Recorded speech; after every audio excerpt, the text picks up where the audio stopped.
Hello everyone, today I'm going to show you how to tie a bowline around your waist. And I'm right-handed, so I'm going to put this rope around my waist so the working end is in my right hand. And what you're going to end up with is your standing part and then your working end. And I'm going to go real slow with this. Basically, you want to take your right hand and go over. Okay, bring it through.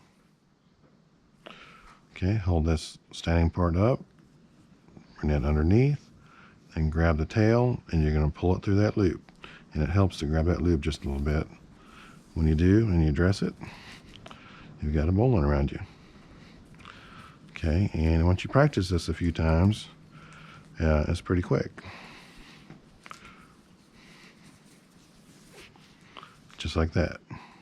Okay, now this is a big loop, so I can show you so you can see what I'm doing. But you can easily tie this tight around your waist if you needed to. Okay, just like that. Just remember, you can always, if you need to tie this around another person, if you're in a potential rescue situation, you can go wrap your arms around them and tie this the same way. So that's a good application for that. But anyway, quick video. It's how you tie a bowline around yourself. Practice and have fun.